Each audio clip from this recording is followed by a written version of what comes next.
Esse é o programa Dale. Ao vivo, de segunda a sexta, às 11 da manhã. Por que o Brasil não deu certo? Vamos ver. Vou ver se alguém vai falar de industrialização. Por incrível que pareça, o único cara que falou de industrialização até agora foi o Ryan Santos. Mas vamos ver. O ano é 2009. A capa da revista The Economist pega o mundo de surpresa com o Cristo Redentor alçando voo como se fosse um foguete. O artigo principal da edição da revista argumentava que o Brasil estava em um ponto de inflexão onde, a menos que ocorresse uma catástrofe, o país estaria a caminho de se tornar uma das maiores potências econômicas do mundo em 5 anos, superando até mesmo o Reino Unido. A afirmação é essa que rendeu um título enorme na capa. Brasil decola. E então aconteceu.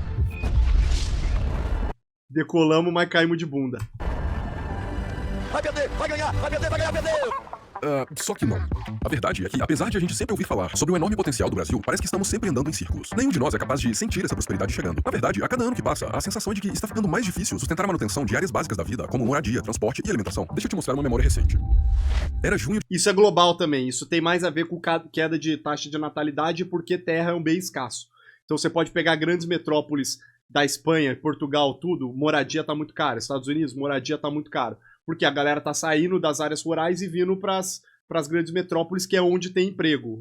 Jura? É onde tá emprego, então tudo fica caro. De 2023. Esperando por uma consulta no dentista, notei algumas revistas velhas jogadas no canto da sala de espera. É claro que ninguém vai se preocupar em trocar por revistas novas. Com o celular em mãos, quem é que vai ter interesse na leitura? Uma delas, em particular, chamou minha atenção. Não só pelo fato de ser muito velha, muito mais do que as outras, mas também por não ter uma palavra em português na capa e ainda assim evidenciar a imagem do Cristo Redentor, um monumento brasileiro. Eu comecei a folhear e, mesmo tendo sido chamado para o atendimento antes de conseguir ler o artigo, foi fácil entender do que se tratava. O Brasil era o país do futuro. Uma pergunta pairava na minha mente. Por que o Brasil não deu certo? Comecei a procurar a resposta e não demorou muito até que eu percebesse. Não existe um consenso sobre isso. Existem tantas variáveis que é impossível bater o martelo. Esse é um território nebuloso que divide opinião entre inúmeros autores. Já gostei que ele já falou isso. Não tem um consenso, não tem mesmo. E pensadores. E se até eles discordam sobre a resposta para essa pergunta, não espere que a verdade absoluta surja através de mim. Eu sou só um cara que estuda sobre os assuntos que tem interesse e compartilha os pensamentos no YouTube. O seu trabalho aqui não é acreditar em mim, é analisar meu ponto de vista e questionar o que não parece fazer sentido para você. Por isso, eu te convido a se livrar de distrações e emergir comigo em uma jornada pelo tempo até o Brasil colonial. Vamos ver, ó. Vamos tentar usar meu parco conhecimento aqui pra refletir e ver se eu concordo ou não com as opiniões do doidão.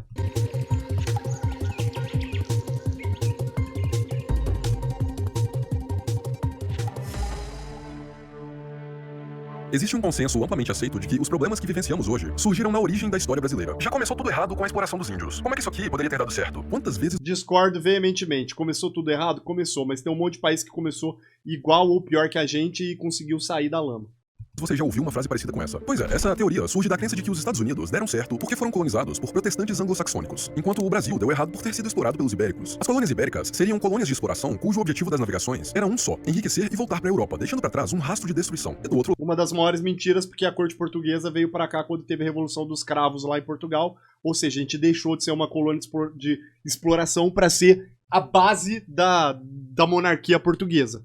Estariam as colônias de povoamento, com o objetivo de desenvolver e estabelecer moradia permanente. Portanto, segundo a teoria, o Brasil teria sido colonizado por uma cultura corrupta e predatória. Em outras palavras, querem que você acredite que Portugal enviou ao Brasil os degenerados, os degradados da sociedade, os bandidos, corruptos e prisioneiros. Então é isso. A cultura começou corrupta e assim permaneceu, causando todos os nossos problemas. Tá aí, essa é a resposta, certo? Não. Existem muitas evidências que refutam essa narrativa. A mais conhecida delas, Vera Cruz. O nome, que significa cruz verdadeira, foi dado ao Brasil enquanto os portugueses ainda pensavam que o território se tratava de uma ilha. A verdade é que os caras não eram meros mercadores ambiciosos, mas homens cujo principal objetivo era difundir sua fé pelo mundo. A colonização do Brasil foi um período marcado pelo desenvolvimento das riquezas, trocas comerciais e a evangelização dos povos indígenas. Os jesuítas teriam sido os responsáveis pela paz com os índios, pela educação e pela união do território brasileiro. Eles fundaram escolas. A Revolução dos Cravos aconteceu em 74 e foi o que deu fim ao Estado Novo Português, então falei errado. Revolução do Porto, então, acho que é. Ajudaram os índios. Foi aqui que a corte portuguesa fugiu pro Brasil aqui, porque o Napoleão já tava ameaçando passar todo mundo, várias fitas. A entender o que é a caridade no conceito cristão, civilizaram os indígenas para abandonar o canibalismo, trouxeram conhecimento sobre o cultivo através dos campos agrícolas, aprenderam a língua das tribos e depois ensinaram o português. A verdade é que a gênese da sociedade brasileira teve sua base moral apoiada em valores cristãos. Imagine a cena, você é um indígena morando em uma vasta floresta rodeada por pau-brasil. Tem pau pra todo mundo. Pau que não acaba mais. Se uma civilização mais avançada te oferece tecnologia de ponta que pode beneficiar a sua vida em troca do pau-brasil, isso realmente te parece uma relação de exploração cruel? Na minha visão, isso é uma mera troca voluntária, onde as duas partes saem da negociação dizendo obrigado. Então, se o nosso problema não está diretamente ligado a essa origem, quando foi que as coisas começaram a dar errado? O que fez com que a pátria amada Brasil começasse a se tornar o que nos dias atuais é chamado de bóstil? Para responder isso, é preciso avançar na linha do tempo. O fato de a relação entre europeus e indígenas ter sido mais amistosa do que o seu professor de história com camisa do Che Guevara te conta, não significa que era a Disneylândia. Antes da chegada dos portugueses, as próprias tribos viviam em constante guerra, o que fez com que algumas delas buscassem a aliança dos europeus nessa disputa. Caraca, parece o Wolverine, mano. Aí surgem os primeiros registros da escravidão indígena. Os jesuítas atuavam como intermediários entre indígenas e colonizadores, protegendo os índios da escravidão e da exploração. Proteção essa que colocava os jesuítas sempre em conflito direto com outros grupos colonizadores, como os bandeirantes. Esses exploradores, em busca de riquezas e escravos, frequentemente invadiam as reduções, capturando e escravizando os indígenas, apesar da proibição explícita da igreja. A mão de obra escrava, ainda que imoral, era considerada algo comum no mundo inteiro. E no Brasil não foi diferente. Pelos próximos 350 anos, quase 6 milhões de escravos africanos seriam importados para o continente no intuito de compor a mão de obra em plantações de cana-de-açúcar. É possível que essa mancha na história brasileira tenha influenciado a cultura de um povo que se acostumou a aceitar ser controlado e dominado. Mas alheio à questão da escravidão, precisamos olhar para um acontecimento que, à primeira vista, pode parecer insignificante, mas que pode conter a semente do que Aí, ó, Guerras Napoleônicas e Revolução do Porto. É isso mesmo. Valeu, Carlos. fez com que o Brasil não desse certo. Eu tô falando de um homem, uma decisão, um momento que mudou o curso da história brasileira. Eu estou falando de Marquês de Pombal, o poderoso ministro do rei de Portugal. Esse cara tinha uma agenda nefasta para ser implementada. Tinha uma bela do Manapa, isso sim. Mas tinha um obstáculo, os jesuítas, aqueles que, pelos últimos 200 anos, desempenharam o papel de educar o povo brasileiro. Então, em 1759, Pombal toma uma decisão drástica e expulsa os jesuítas de Portugal e de todas as colônias, incluindo o Brasil. Com os jesuítas fora do caminho, Pombal pôde implementar reformas radicais, transformando o Brasil em uma espécie de vaca leiteira para a coroa portuguesa. Os colégios foram fechados, acarretando na estagnação do desenvolvimento de várias regiões brasileiras. Com isso, Pombal começa um processo de influência estatal em várias dimensões da vida da população que, até então, eram independentes do Estado. Era o começo de uma nova era na colônia brasileira, uma era onde o ensino e a educação seriam moldados para formar cidadãos pelo Estado e para o Estado. A partir daquele momento, o ensino no Brasil deixaria de ter o puro objetivo da educação e passaria a adentrar o campo da doutrinação. Veja bem, forjar a Puta, olha o papinho que esse cara tá trazendo, velho. mentalidade da população em prol do Estado é uma ideia particularmente perigosa, O cara pega o maluco em 1700, antes de qualquer estudioso, qualquer acadêmico de marketing, de controle, de psyops, Não, o cara veio e foi o plano. principalmente se em algum momento da história o poder acabar nas mãos de pessoas com um projeto autoritário, o que por muito tempo não foi uma real ameaça, não até 1889. Enquanto a América Latina era um conglomerado de repúblicas com sucessivos golpes e ditaduras brigando pelo poder, o Brasil era uma monarquia sólida e forte. Mas nesse momento, em meio a trapaças, às pressas, escondido e sem apoio da população, o Brasil teria sua semente roubada pela queda da monarquia. Era o surgimento do falho, conturbado e corrupto regime republicano. Regime este que, algumas décadas mais tarde, gerou a maior catástrofe da história desse país. Um pesadelo que traumatizou várias gerações e que nos assombra até os dias de hoje. A inflação. Peço licença porque de inflação, eu entendo. Está para surgir uma maneira mais eficaz de destruir qualquer esperança de um futuro glorioso de uma nação quanto contrair dívida externa e expandir a sua base monetária sem medo de ser feliz. O Brasil fez os dois. Por décadas. O início efetivo do nosso ciclo de esquizofrenia econômica poderia ser definido durante o período Vargas, que, como um bom canalha oportunista que sempre foi, utilizou seu regime autoritário não alinhado como barganha nas infindáveis negociações realizadas com os aliados na Segunda Guerra. A Alemanha bigodista era a nossa maior parceira econômica e um aliado ideológico do pigmeu gaúcho. Os gringos fizeram de tudo para colocar a pátria amada Bostil ao lado dos aliados. Como uma dama da noite e um clube de striptease, Vargas encheu os próprios bolsos e com o troco deu um gás. Não só os bolsos, mas também pegou tecnologia de mineração, de refinaria. A Petrobras, ela surge muito por causa disso. A gente não tinha essa tecnologia e a gente negociou tanto com americanos quanto com alemães. É óbvio que o nosso querido Getúlio Vargas catou sua propininha nessa parada. É óbvio que ele catou. Mas, graças a isso, tivemos o início da indústria brasileira. Então, valeu, Getúlio. Na industrialização do Brasil. Bilhões de dólares a juros baixíssimos impediram que a Alemanha fincasse os pés no quintal dos americanos. O nosso processo inflacionário não começou aqui, mas as ideias que iriam pautar as próximas décadas de destruição econômica. Sim, a República Populista gastou os tubos em projetos estúpidos, que também pode se traduzir em Brasília. A construção da capital federal foi o ponto de virada para o endividamento da nação. Enquanto Juscelino brincava de Sin City com a múmia comunista, torrando 10% do PIB brasileiro em uma cidade cafona com formato de avião, os coreanos investiram quase o mesmo montante equivalente em educação. JK termina o seu desastroso mandato com uma inflação de 30% ao ano e uma dívida 3 vezes maior do que a deixada por Vargas. A tendência de descontrole fiscal seguiu firme e forte até o colapso da República em 64 e foi amplificada a 15ª potência pelos milicos. Com a Europa e a Ásia reconstruídas, havia uma grande oferta de crédito barato disponível e o Brasil fez pleno uso disso. O combustível do milagre econômico da década de 70 não foi a competência dos burocratas militares, foi o dinheiro de investidores estrangeiros que viram no Brasil um jeito fácil de obter retornos exorbitantes. Obras faraônicas surgindo em todos os cantos da federação. Uma verdadeira Indústria. festa de contração de dívida com juros flutuantes que encontrou o seu desastroso fim em 1973 com o choque do petróleo. Os juros de uma dívida impagável subiram, os custos de exportação explodiram com a nossa balança comercial e a decisão sensata do governo brasileiro foi desvalorizar a moeda para atrair ainda mais capital estrangeiro. Apesar Que é mais ou menos o que estamos vivendo agora. da produtividade não ter melhorado nem um pouquinho. A singela inflação de 55% ao ano em 73 chegou a 110 uma década depois. A emissão de títulos públicos federais com juros e liquidez cada vez mais alta preparou o caminho das pedras para a década perdida de 80 e a hiperinflação de 90. Mas desgraça pouca é bobagem, os governos estaduais estavam rolando as suas dívidas através de seus próprios bancos, a juros e liquidez muito mais altas do que o governo federal. A pressão inflacionária foi tão colossal que trocamos de moeda 3 vezes em 4 anos. Vários planos mirabolantes foram desenvolvidos e todos fracassaram. Nem uma Selic acumulada de 2.183,11% em dezembro de 93 conseguia chegar perto de estancar a grotesca inflação de 2.400 crescimentos de 89,11%. Esse é o legado do nacionalismo desenvolvimentista brasileiro, uma indústria improdutiva que passou 60 anos parasitando os impostos do contribuinte e foi quase completamente aniquilada com 6 meses de uma anêmica abertura comercial. O povo brasileiro foi tão aviltado que nem mesmo a poupança era mais uma forma segura de guardar o pouco e constantemente desvalorizado dinheiro. O país estava caminhando a passos largos em direção ao colapso, até que... Tipo, o que ele tá falando é tudo fato. Ele não tá inventando nada. Mas a questão é que não é algo tão simples assim, né? Tem muito... É que eu não sou estudado pra saber. Mas o início da nossa industrialização e durante o período militar ali, o desenvolvimento de Itaipu e outras grandes obras aí que só seriam feitas com dinheiro público, porque basicamente não existem pessoas que têm o dinheiro para pagar uma Itaipu, por exemplo, foram benéficos para o país. A questão é, por que não geraram o desenvolvimento que era para ser gerado? Aí eu não vou saber falar exatamente, ele também não falou. Ele simplesmente está falando, a gente contraiu dívida e se lascou na dívida. Beleza, endividamento, é o que a gente está fazendo agora. Estamos contraindo dívida no governo Lula. E surge o Plano Real. Imagine acordar, ir à padaria e descobrir que o pãozinho que você comprou ontem, por R$1, hoje custa R$5. Pois é, era meio que essa a sensação que os brasileiros sentiam naquela época. Eis que, em meio a esse caos e o iminente colapso, surge o Plano Real. O plano era simples, mas tão audacioso que parecia ter saído de Hollywood. Criar uma nova moeda. Sim, mais uma das, 638 que haviam sido criadas nas décadas anteriores. Mas dessa vez, com uma diferença chave em relação às outras. A moeda seria ancorada ao dólar, ou seja, R$1 valeria o mesmo que $1. Sim, por incrível que pareça, isso já aconteceu, já foi real. Ou melhor, já foi o real. Não era só mais uma moeda na longa lista de tentativas fracassadas de estabilização econômica. Não, o real era a esperança de um povo que há muito tempo sofria com a incerteza do dia de amanhã. Um povo que nem sequer conhecia a palavra investimento, não. Dinheiro na mão era vendaval. Ou você gastava logo, ou aquele valor era corroído em poucos dias. É nesse cenário que nasce uma esperança. Apesar de a dívida pública, que já era colossal, ter aumentado ainda mais, tornando o Brasil um país dependente de capital estrangeiro, o Plano Real tinha funcionado. Mas aí nosso L diminuiu bem a nossa dívida pública. A inflação foi domada, a economia começou a girar e aquele povo pôde voltar a sonhar. Os astros se alinharam, os ventos mudaram, uma combinação de fatores internos e externos e estavam prestes a marcar a história do Brasil por um crescimento sem precedentes. Até que alguém conseguisse estragar tudo. Então, aqui hoje eu tô saudando a mandioca.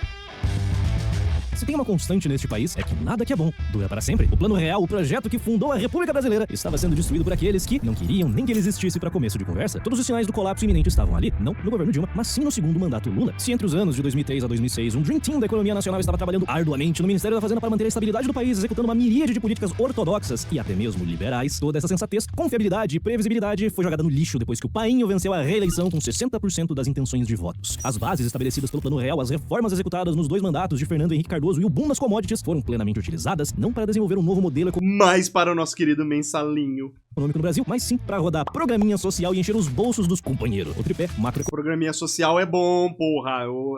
O Bolsa Família é excelente, cara. Pode falar o que quiser falar do L, mas o Bolsa Família é bom, velho. Tudo bem que quem começou foi o Fernando Henrique também, mas foi ampliado pelo Lulinha e ajudou pra cacete, velho. econômico do FHC foi deixado de lado pelo microgerenciamento da economia com incontáveis pacotes econômicos e pela nova matriz econômica baseada em política fiscal expansionista, juros artificialmente baixos, crédito barato fornecido pelos bancos estatais, desvalorização cambial e aumento das taxas em produtos importados fizeram com que os O indicadores problema foi que foi dinheiro pra mão dos amigos e não dinheiro pra campo produtivo, só isso.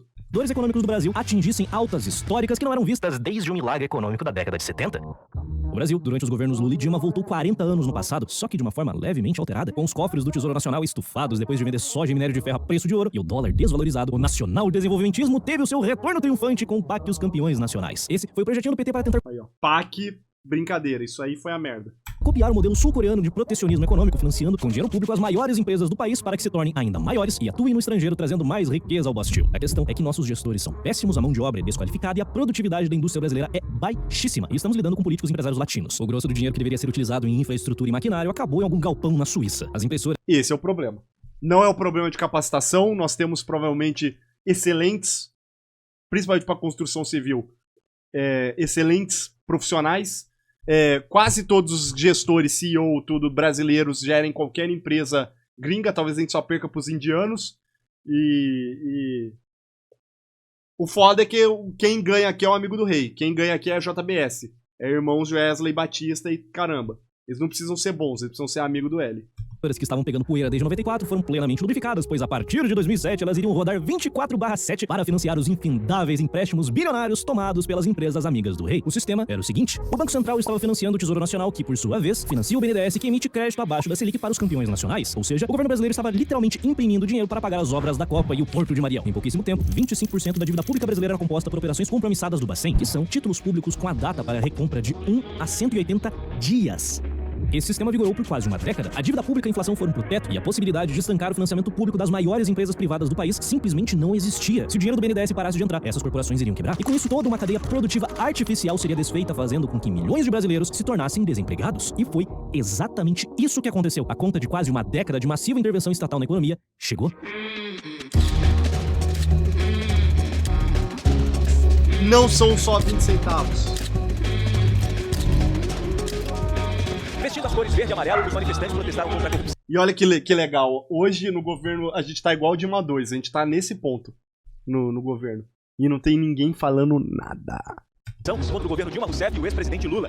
Que agora temos Márcio Postman no IBGE e temos Globo recebendo sua mamatinha. A gente tem estourando nesse período, que a Dilma tá no poder, a Lava Jato. Então a gente tem escândalos de corrupção muito grandes vindo à tona. Então a gente descobre, assim, uma rede mesmo muito profunda até, que existia dentro do aparato político brasileiro. O Partido dos Trabalhadores foi o topo ali onde eles chegaram, mas não era só ele envolvido, eram diversos partidos, diversas figuras, diversas empresas. A conta chegou, e chegou com força. Desde então, o Brasil enfrentou e nunca mais se recuperou de uma das piores crises da sua história. O PIB caiu 3,3%, a inflação atingiu quase 9% e o desemprego disparou acima de 10%. O impeachment de Dilma Rousseff, em 2016, marcou o fim de um ciclo político e o início de uma nova era. Mais uma era de incertezas, polarização e instabilidade. E depois a gente vai ter o Bolsonaro assumindo em 2018 como... Faltou o governo Temer, que foi o governo que passou as mudanças que fizeram a gente respirar no governo Bolsonaro, mas tudo bem. uma pessoa fora do chamado establishment político, ao contrário do Lula que surfou uma onda.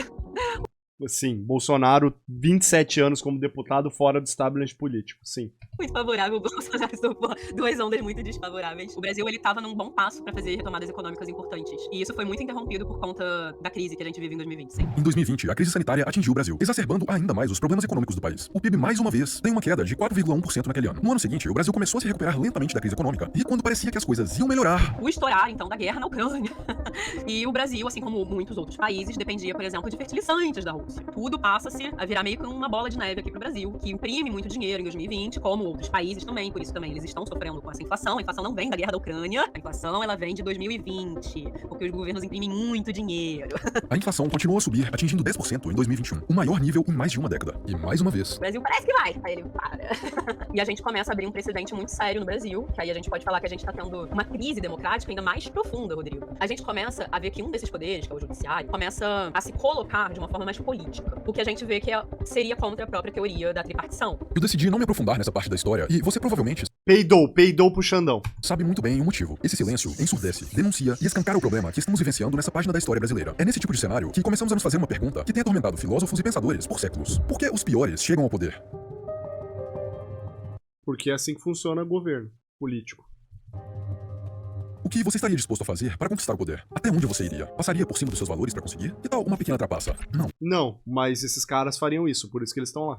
Uma grande trapaça. Friedrich Hayek, um dos maiores pensadores do século XX, ícone da escola austríaca de economia, argumenta que a razão pela qual os piores chegam ao poder não é um acidente, mas uma certeza. Isso porque o sistema político sempre favorece aqueles que estão mais dispostos a fazer qualquer coisa para vencer. Aqueles que têm princípios, que se recusam a mentir ou manipular para ganhar vantagem, são esmagados por aqueles que não têm escrúpulos para chegar ao poder. É como se um bodybuilder natural subisse em um palco para competir contra o Chris Bumster. Não importa o quanto ele se esforce, se não entrar no jogo que os outros estão jogando, será massacrado. Se Hayek estiver certo, se for realmente inevitável que os piores cheguem ao poder, então nossa melhor defesa é o conhecimento, não a mera informação, mas a capacidade de compreender e refletir sobre essas informações. Os motivos pelos quais o Brasil não deu certo. Não, sua melhor defesa é você se isentar desse sistema. É a mesma coisa do YouTube. O YouTube também não beneficia o mais criativo, beneficia os parasitas como eu que estão fazendo reacts, cara. O que você pode fazer é deixar de produzir o conteúdo original pra matar os parasitas. Você vai deixar de fazer isso? Não, então...